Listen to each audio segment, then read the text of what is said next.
There was dirt in the bed again. It was the fourth straight morning Evan had discovered his feet caked with mud and grit. He didn't understand. He had never been a sleepwalker. Not as a child when he had bedwetting issues, nor as an anxious teen when every situation felt like it was world-ending. It never presented itself in his post-collegiate years when the stress of beginning a career pressed down on him like a lowering ceiling, and he never noticed any late-night jaunts after he landed his first promising position, and the pressure to make a good impression on his boss weighed on him daily. So why now? The only explanation he could come up with was his address. Up until 3 weeks ago, he had been living in a cramped studio apartment in the city. Granted, it was much closer to downtown, which reduced his commute time to work and put him near to the heart of it all, and that was great, for a while. But after some time, he found that the constant chaos of daily living in the city began to wear him down. So when his aunt offered to rent him her 3-bedroom home in the country for a third less than what he was paying for the shoebox he had been calling home, it felt like a no-brainer. His ride to work drastically increased, but he found he rather enjoyed the train ride into the city. It allowed him time to acclimate to the day, which was a far cry better than the get-up-and-go habit he had formed that often found him rushing for work despite his proximity to it. Yes, living so far from the city had come with a trade-off, but the pros outweighed the cons by a large margin. But was one of the downsides of country living his newfound propensity to take late-night strolls in his PJs? It didn't make sense. In every way, he felt a supreme sense of calm living in such a relaxed environment. The home sat on multiple acres and was bordered by farmland and forest, the nearest neighbor over half a mile away. He had peace and privacy, yet all indicators pointed toward a troubled sleep pattern that didn't align with how he felt when he was awake. His most recent excursion, however, had convinced him to do something, anything, to figure out why he had started walking in his sleep. Even more intriguing to Evan, though, was the question that began to plague him. Just where exactly was he walking to? The first and most obvious action he felt was to install motion-activated cameras. It was clear from the persistently soiled sheets and the muddy footprints that consistently led from the back door to his bedroom that he ended up outside, so placing a camera right outside the door seemed like the most prudent location to monitor his movements. Once he determined which direction he walked, he could place other cameras in the yard on subsequent nights to track his progress. Curiously, even though he knew beyond doubt that he had walked through mud and dirt and tracked it back into his bed, he could find no footsteps or any other trace of his path outside the home beyond the few feet where they were present outside the back door. Granted, the property was large, and there were many places he could have trodden that might go unnoticed, but he felt there should at least be some evidence of his travels.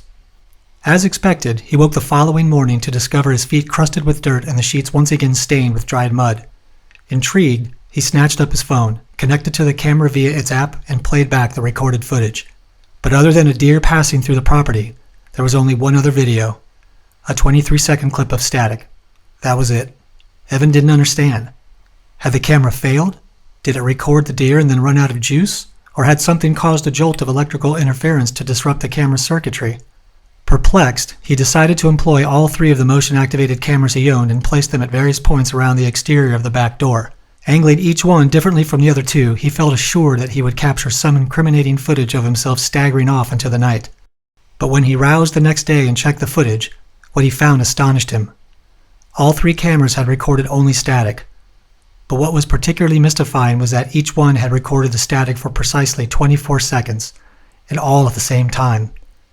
At 2:46 a.m. and 18 seconds, all 3 cameras simultaneously turned on, recorded 24 seconds of snow, then shut off.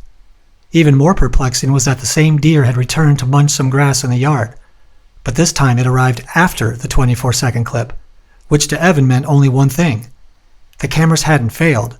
They had been inexplicably disabled. Had Evan been responsible for their failure? Had he, on some subconscious level as he sleptwalked, still had the presence of mind to tinker with the cameras so they couldn't capture him leaving the house? If that were the case, why on earth would he have done that? What possible reason could he have had to interfere? And if it wasn't him, what was preventing the cameras from recording only when he was likely present? The mystery deepened by the minute. For a moment, Evan considered purchasing another camera he could mount to his body, like a GoPro. But not only would that be a costly investment, he wasn't at all convinced it would work. If 3 cameras could be rendered inoperable at the same time, why did he believe that a different camera would suddenly and miraculously work? Or, if he were the one responsible for their interference, that he wouldn't disable that one as well? No, he needed to think outside the box. Way outside. So for the rest of the day, that's what Evan did. 2 days later, Evan's closest friend, Anton, rolled up the driveway to Evan's house. It had been at least 3 days since he'd heard from his friend. He'd received no texts, no calls, and when he tried to reach him at work, he was told that Evan hadn't been in since Wednesday. It was now Friday. He knew that Evan was experiencing some issues with sleepwalking, but his silence sparked concern. What if he had wandered off in the middle of the night and hurt himself? Or worse yet, what if he had purposefully injured himself trying to fend off the images he saw in his mind? Anton let himself into Evan's home. Inside, it was still as a church. Anton called out, but no one responded. He stepped from the foyer into the living room, yelling out again, but then stopped cold at the sight of the open back door, which swung lazily on its hinges. He walked toward it, calling out a third time, concern beginning to rise. Then he came to a halt once again when he looked outside. Anton stared in confusion at the tarp that had been laid directly outside the door and drenched with a thick layer of red paint. Anton could see where Evan had slogged through the paint and continued into the yard, leaving a trail of red behind him. But there was more. Rigged over the door so that it tipped when open was a small container. Anton peered inside it and discovered a scant amount of glitter clinging to the sides. He looked below it at the floor. A puddle of glitter blanketed the threshold of the door and spilled onto the paint-covered tarp. A dense trail lay over the top of what he assumed to be Evan's footsteps. Anton looked at the scene before him in complete befuddlement. What in the world was Evan up to out here, he thought to himself. Anton hopped over the tarp, just barely clearing it, and followed Evan's footsteps across the yard. The paint and glitter were prominent, especially on the short green grass, but they quickly diminished the farther he moved away from the house. It became increasingly difficult to locate either substance, particularly when the grass transitioned to the barley field that bordered the property. The paint was no longer helpful for tracking purposes in the tall grass, but Anton could still detect traces of glitter sparkling on the leaves. He picked up his pace and called out for Evan, but got no reply. He moved even quicker now, lurching through the grass. He took several more wide, rapid strides when he suddenly found himself in a clearing. Tall barley surrounded him in a continuous arc, but in the cleared area, it lay flattened in concentric circles, the center seeming to originate from the middle of the clearing. Anton frowned in confusion. He located Evan's footprints in the soft earth beneath the barley and continued to follow them. They led right up to the epicenter of the circles, then stopped. Anton was more baffled now than he had been. He scoured the area for a set of tracks leading away, perhaps continuing into the field on the opposite side, but he found nothing. He paced the clearing, trying to comprehend where Evan could have gone. How could his footprints just stop so abruptly in the middle of the clearing with no sign of him? Anton racked his brain, trying to come up with a logical answer when a different, even more unbelievable explanation began to take hold. He turned in a slow circle, studying the border where the standing barley met the clearing.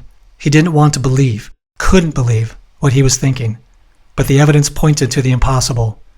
And in an admission that ran counter to everything he knew of the world, Anton turned his attention from the clearing and looked toward the sky.